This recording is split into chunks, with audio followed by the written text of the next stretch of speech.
지방의 진실을 당신이 몰랐던 에셀스틴의 채식주의에 대한 관점으로 책을 쓰셨네요.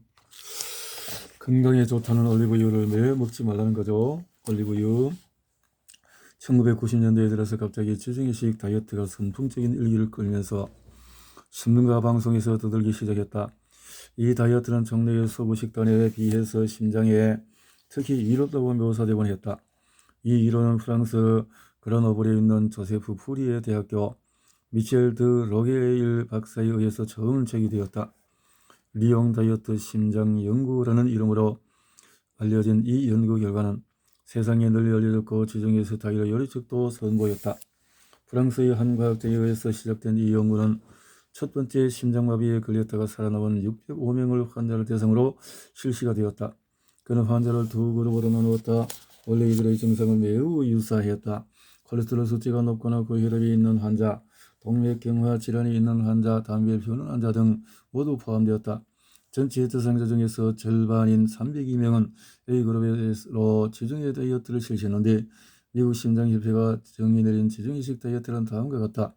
과일, 야채, 빵, 시리얼, 감자, 콩, 호두, 각종 견과류를 마음껏 먹고 단일 불포화 지방이 들어있는 올리브 오일을 먹고 적당량의 유제품, 생선, 닭고기와 오리고기 외에 약간의 붉은색 육류를 먹고 일주일에 4회 이하로 달걀을 먹고 적당량의 와인을 마시는 것이다.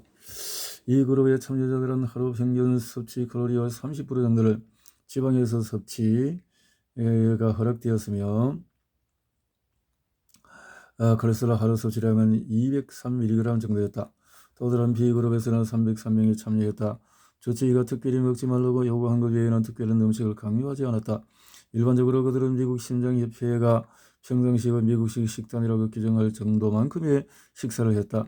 그들은 하루 평균 섭취 칼로리의 34% 정도를 지방에서 포화지방 12%, 단일 불포화 11%, 복합 불포화를 6% 정도로 허락을 했으며 콜레스테롤의 하루 섭취량을 312mg 정도였다. 1년이 지난 후에 연구자들은 지중해 스타일 다이어트에 따른 A그룹들이 B그룹보다도 결과가 훨씬 더 좋다고 발표했다. 그들은 매우 놀라운 결과라고 표현했다. 하지만 4년 후의 결과는 그보다 훨씬 놀라웠다. 연구자들이 경험한 모든 다이어트를 합쳐서 비교해보니 지중해식 다이어트가 50에서 70% 정도 심장병 관련 질환이 감소했다. 이 비교에는 단순한 입원 진료로 시작해서 협심증, 중풍, 심장마비, 사망에 이르는 모든 내용이 포함된 것이었으니 엄청난 결과라고 할 만하다. 당연한 일이다. 지중해식 다이어트가 많은 사람들의 주목을 끌고 지지자들이 열광한 것은 그리 놀랄만한 일이 아니다. 그런데 여러분은 올리브 오일이나 카놀라 오일처럼 단일 불포화 지방을 내 프로그램에서 허락하지 않는다는 사실에 고개를 갸웃던 것이다. 그들은 올리브 오일이 관성동맥 질환을 치료하는 데 좋은 기름이라고 했는데 말이다. 그들뿐만 아니라 신문과 방송에서도 이런 기름이 건강한 오일이라고 수없이 주장하는데도 말이다. 그러나 진실만이 오래가는 법이다. 단언하건대 모든 지방은 몸에 좋지 않다. 특히 심장에 좋지 않다. 올리브 오일은 14에서 17%는 포화지방이다. 동맥혈관을 막는 주범인 포화지방이란 말이다. 소고기나 돼지고기에 있는 포화지방과 똑같이 심장병을 유발시키고 악화시키는 포화지방이란 말이다. 비록 지중해식 다이어트라고 해도 그런 지방은 서서히 동맥경화를 진행시킨다. 포화지방이 아주 높은 식사와 비교하더라도 이러한 식사는 결코 질병을 치료할 수 없다. 다만 서서히 진행을 시킬 뿐이다. 이런 데서에서는 포화지방에 대한 또 논쟁이 많죠. 생각을 하기로 하고, 하버드 대학의 월터 올렛 박사는 단일 불포화지방의 장점을 강구하는 책을 써서 유명해지신 분이다. 그가 한 번은 클리블랜드 강연을 하러 왔다가 나는 그에게 단일 불포화지방을 많이 섭취하면 동맥경화 질환을 치료할 수 있다는 증거를 보여줄 수 있냐고 물었다. 없습니다. 이것이 그의 대답이었다. 그러면서 리옹 다이어트 심장연구에서 간접적으로 그 증거를 보여주지 않았냐고 되물었다.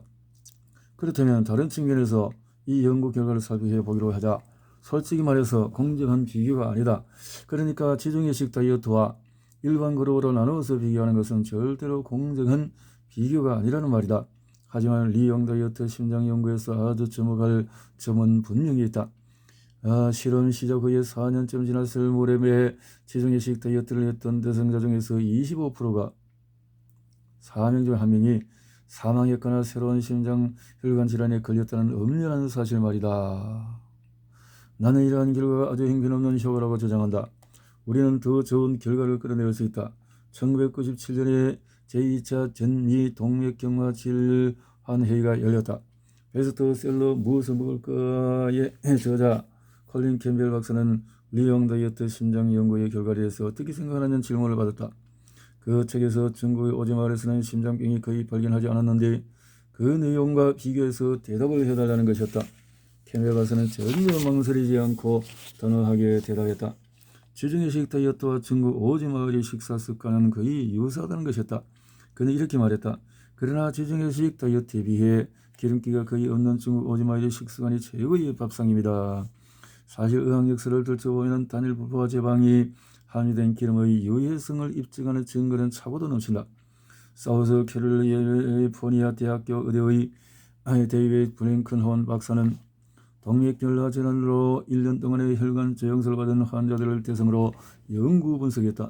그러더니 포화지방에 함유된 단일 불포화 지방을 많이 섭취한 사람일수록 질병이 훨씬 더 악화되었다는 것을 확인할 수 있었다. 비슷한 연구도 있었다. 웨이크 포레스트 대학교 의대의 로렌스 루델 박사는 아프리카 초록 원숭이를 대상으로 해서 실험을 했다. 루델 박사는 5년 동안의 원숭이에게 인간이 먹는 여러 종류의 지방을 먹이고 몇 년 동안 끈끈한 지방을 조사하는 실험을 했다. 그 결과로 단일 불포화 지방을 섭취했을 때 HDL 콜레스테롤은 올라가고 LDL 콜레스테롤 수치를 내려가는 것을 확인할 수 있었다. 그러나 해부를 해보니 포화 지방을 먹을 때와 똑같은 정도로 동맥경화가 발전해 있음을 발견했다. 즉 올리브유는 버터나 돼지기름과 별 차이가 없었다. 콩기름이나 옥수수 기름처럼 저렴한 식물성 기름에서 발견된 지방이 훨씬 나았다는 결론도 도출했다. 루델은 올리브유를 식단에 넣는다면 문제가 심각해질 것이라고 경고했다. 멜랜드 대학교 의대의 로버트 보겔 박사의 실험에 대해서는 5장에 언급한 바가 있다. 올리브 오일을 듬뿍 묻혀서 빵을 먹고 난 후에 판 위쪽의 상완동맥을 고무줄로 묶어서 압박 테스트를 해본 결과 상완동맥의 흐름이 현격하게 감소되었던 결과를 우리는 이미 확인했다. 이처럼 지방을 섭취하면 일시적으로 혈관 대피 세포에 상처를 주어서 산화질소 생산 능력을 현저히 저하시키는 것으로 나타났기 때문이다. 또한 일반 학자들의 질을 통한 실험에서도 단일 부화 지방이 당뇨 증세를 일으켜서 혈당과 중성지방 수치를 끌어올리는 결과를 보여주었다. 올리브 오일에 대한 이야기를 하나 소개하겠다. 2004년 여름에 노스캐롤라이나 주에 사는 윌리엄 발렌타인이라는 목사로부터 전화를 받았다. 그는 1990년에 무려 5차례 바이패스 시술을 받았노라고 했다. 그 이후로 그는 채식이주의 식단을 아주 엄격하게 지켰다. 체중이 95kg에서 70kg까지 빠졌고 계속해서 그 체중을 유지했다. 2004년에 갑자기 가슴이 쥐듯이 아파왔는데 운동할 때도 그랬고 집에서 휴식할 때도 그랬다는 것이다. 그러던 중에 그는 신문에서 내 프로그램에 관한 기사를 읽고 내게 의견을 물었다. 그는 예전에 바이패스 시술로 고생을 많이 했기 때문에 현대학적인 어떤 수술과 치료도 원하지 않는다고 했다.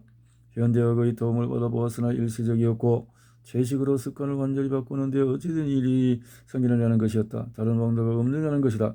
그는 통곡물과 각종 과일과 야채만으로 식사를 했다는 것이어서 나를 더욱 당황하게 했다. 나는 어쩔 줄 몰랐다. 그래서 바인타임 목사님에게 다시 한번 그동안에 먹었던 음식을 하나도 빠뜨리지 말고 다 말해보라고 했다. 그제야 비로소 깜빡 빠뜨린 것이 하나 있다는 것이었다.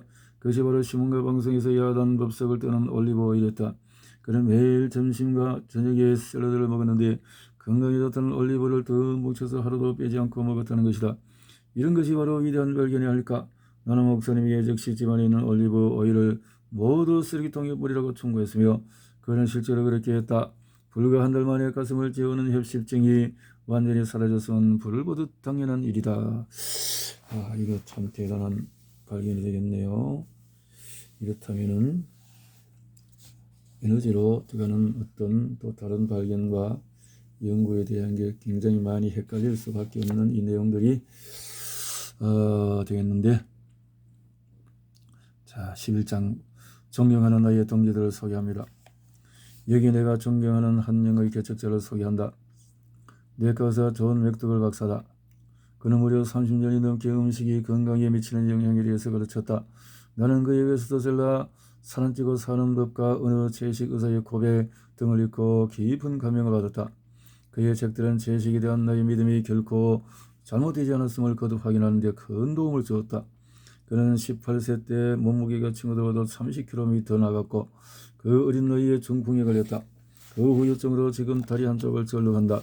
의사들에게 아무리 물어도 의사는 병의 원인을 말해주지 못했다. 그래서 그는 직접 알아보자 의대에 진학했다. 그러나 아무리 공부를 거듭해도 미국의 의료 시스템에서는 그 원인을 알 수 없었다. 그는 의대를 졸업하고 하와이의 사탕수수 농장에서 공중보건의로 근무하면서 커다란 깨달음을 얻게 된다. 사탕수수 농장에는 필리핀, 일본, 중국, 한국에서 온 이민자들이 대부분이었어요. 1세, 2세, 3세, 4세까지 함께 어울리면서 살았죠. 그는 그의 경험담을 얘기했다. 그런데 이상한 것은 그들 나라의 전통 음식인 싸구려 음식, 육류와 우유가 전혀 없는 녹말 위주의 음식을 먹은 1세들은 날씬하고 만성질환이 거의 없다는 것이다. 심장병이나 당뇨, 이방암, 전립선암, 관절염 등이 거의 없었고 대부분 활동성도 좋았을 뿐만 아니라 80세에서 90세까지 장수했어요. 그들은 먹는 음식은 쌀과 야채와 과일이 전부였죠. 그러나 2세, 3세들은 전문가들이 흔히 말하는 이것저것 골고루 먹는 서구식 식사를 했는데도 불구하고 더 비만이었고 더 병이 많았다는 것이다. 이런 현상을 보면서 나는 그동안 비워온 영양이 골고루 들어있는 식단에 대한 회의를 가지게 되었고 연구를 시작하게 되었습니다. 맥도글 박사는 그 이후로 채식주의의 길에 들어섰고 녹말 중심의 식사에 대한 걱정 저술과 강연 활동을 시작하게 되었다. 코넬대학교 교수이자 무엇을 먹은 것인가의 저자인 컬린 캠벨은 관점에 따라서는 세상에 두 가지 치료 방식이 있다고 간파했다. 하나는 약물 치료이고 하나는 음식 치료다 라고 했다. 나는 그의 의견에 전적으로 동의한다. 과거에 그렇지만 지금도 몸이 아프면 빨리 병원에 가세요 라고 자동응답기처럼 말한다. 그러나 최근에 지각이 있고 양심적인 의사들에 의해 이것이 잘못된 방법이라는 것이 의견이 제시가 되기 시작했다. 불과 20년 전부터 이런 운동은 음식의 중요성을 더욱더 강조하고 있다. 약물은 순간적인 증상을 마취시키거나 증상을 숨기는 것에 불과하고 장기적인 관점에서 무엇을 먹느냐에 의해서 병을 치료하고 예방까지 할 수 있다는 이론이다. 이러한 사고방식은 사실 고대로부터 있어왔지만 서구의 치료방식에 의해 잊혀져 왔다. 나는 이 거대한 상업 자본주의 의료시장에 맞서고 싸우는 개척자들에게 무척 존경을 바친다. 그들의 위대한 행동은 수그러들은 나의 의의를 채찍으로 일깨워 주었다. 비록 의견의 일치를 보지 못하는 세세한 부분도 있지만 전반적으로 보면 우리는 같은 봉우리를 다른 경로로 오르는 산악인과 다름이 없다. 돈과 명예란 봉우리가 아니고 고통받는 환자들을 완치하느라 양심의사의 봉우리 말이다. 컬린 캠벨은 이 개척자 중에 한 명이다. 재미있는 것은 그가 코넬 대학에 입학한 이유가 우유와 고기의 단백질을 어떻게 하면 잘 활용할 것인가를 연구하기 위해서였다니 그의 반전은 참으로 흥미롭다. 그러나 그의 연구를 거듭할수록 우유와 고기가 그의 재앙에 가까운 음식이라는 결론을 내리게 된다. 상업주의에 맞서는 그의 정의감은 이 시대에 아주 보기 드문 일이다. 그런 자본주의와 하승이 되는 것을 거부하고 학문의 방향을 완전히 반대로 바꾸었다. 뉴욕타임즈는 그의 저서 무엇을 먹을 것인가를 음식과 영양학의 전 분야 중에서 그랑프리라고 표현했다. 그에는 두려움이 없다. 아무도 그에게 돈을 주고 시키지 않았음에도 불구하고 서구 식단을 장악하고 유지하려는 가공식품 산업과 육류 산업의 밀실합의 금권 정치를 통렬하게 비판하고 저항하기 시작했다. 그는 우리 인간이 무엇을 어떻게 먹어야 할 것인지 확신에 찬 의지로 저항하기 시작했다. 또한 그는 오랫동안 어린이의 바람직한 음식 습관에 대해서 가르쳤고 21세기에 그는 그에게서 배운 학생들이 새로운 영양학의 기초를 닦게 된 것이다. 네이슨 프리티킨 또한 기념관념을 뛰어넘는 용기 있는 인물의 전형이다. 나는 그를 직접 만난 적은 없지만 오랫동안 그의 책들을 읽어왔다.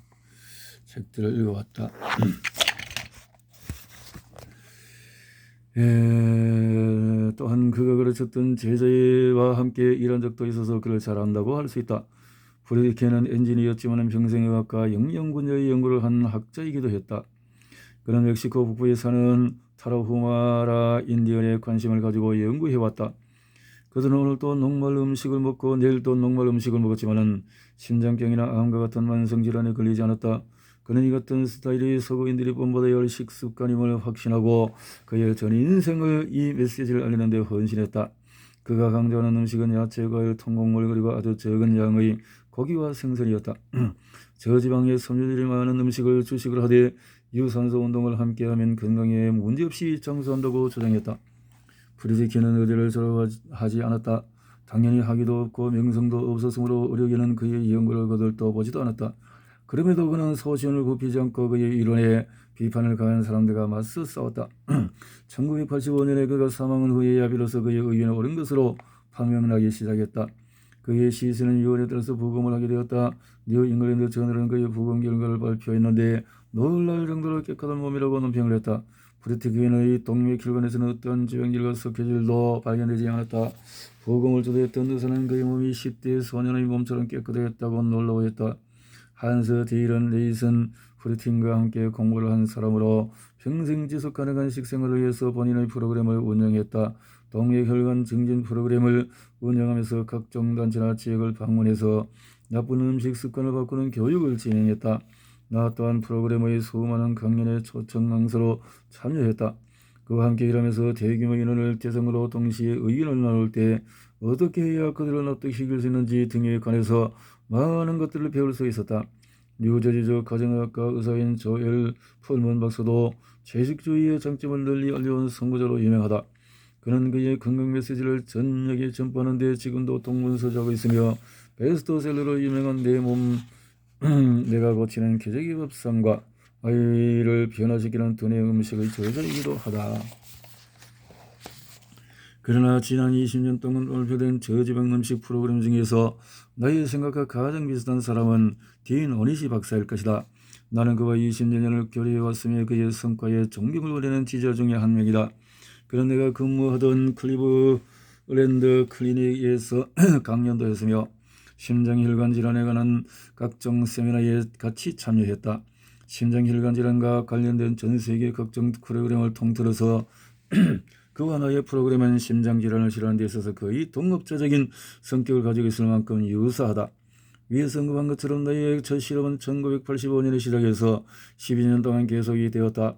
나의 실험 목적은 단순 명료했다. 채식 중심의 식사와 콜레스테롤 저하제를 사용해서 내 환자들의 콜레스테롤 수치를 150mg 데시리터 이하로 끌어내리는 것, 바로 그것이었다. 나는 이 실험 기간 동안에 완력을 기해서 원칙을 지키려고 노력했다. 처음 5년 동안은 2주마다 환자들을 만나서 반드시 진찰을 한 다음 경과를 확인했고 다음 5년 동안은 한 달에 한 번씩 진찰을 해서 분석했다. 마지막 2년 동안은 3달에 한 번씩 환자들을 만났다. 실험에 참여한 환자들은 모두 중증 환자들이었다.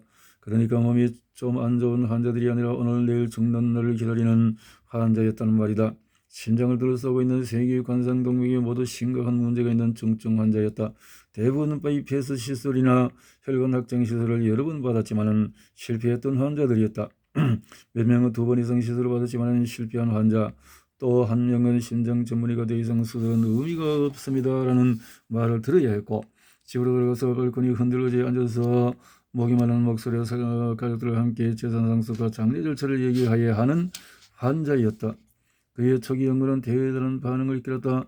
오니시 박사는 1986년에 새로운 실험을 감행했다. 나처럼 그도 채식 중심의 식단과 동맥경화 질환과의 연관성을 중점에 두었지만 콜레스테롤 수치에 대해서는 크게 관여하지 않았다. 당연히 콜레스테롤 저하제도 사용하지 않았다. 그의 환자들도 심장을 둘러싸고 있는 세계의 관상동맥에 모두 심각한 문제가 있는 중증 환자들이었다.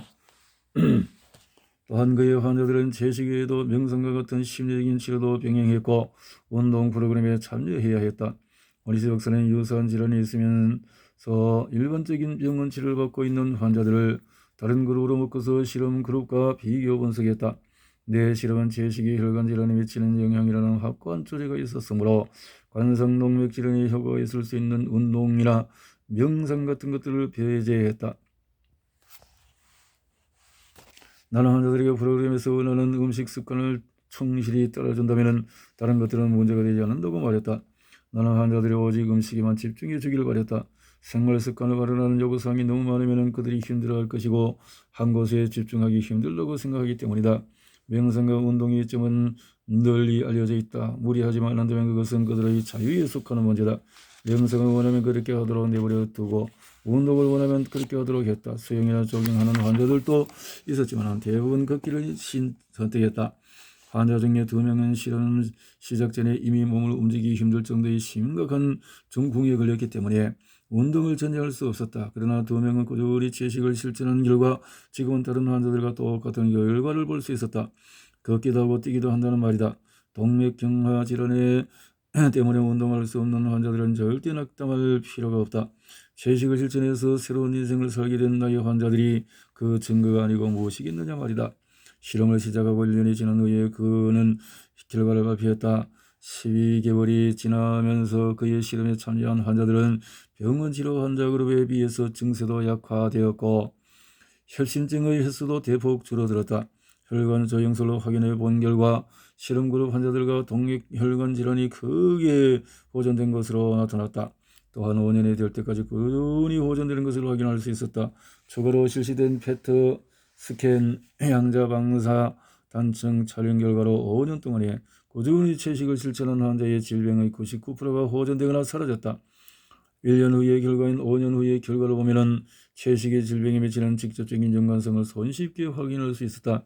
원희지 박사는 실험그룹 환자들에게서 25가지의 개선 효과를 발견했다고 발표했다. 또한 전통적인 치료를 받은 병원 환자 그룹에 비해서 병의 증세가 2.5배나 감소했다. 나는 그의 프로그램에 가입해서 건강을 회복한 수많은 환자들을 만났고 그에 대한 칭송을 들을 수가 있었다. 원희시 박사의 프로그램은 소문에 소문을 꼬리를 물어 미전역으로 확산되었음은 물론이다. 나는 실험이 끝난 후에 5년이 지나서 실험 결과를 세상에 알리기 시작했다. 협심증은 모든 환자에게서 감소되었고 몇 년 후에 완전히 사라졌다.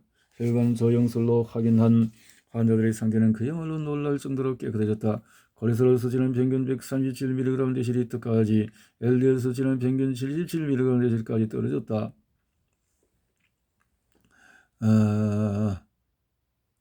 77, 80.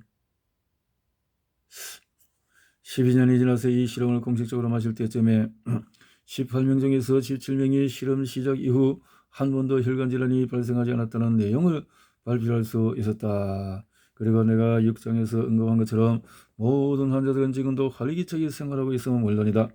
내가 아는 한도에서는 12년 동안의 실험은 의학 역사상 동맥경화와 심장질환 치료에 있어서 가장 긴 실험으로 기록될 것이다.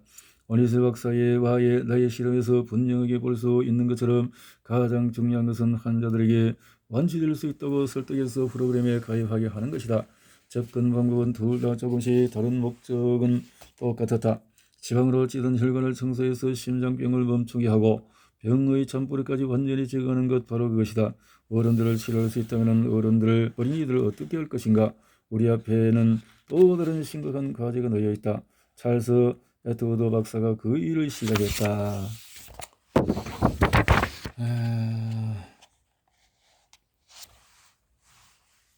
그는 에드워드 저지방 식단이라는 책을 1995년 출간했다. 12살 정도면 이해할 수 있도록 쉽게 써진 이 책에 의하면 미국 어린이의 70%가 장차 심장병에 걸릴 가능성이 있을 정도로 동맥혈관이 심하게 막혀있다는 것이다.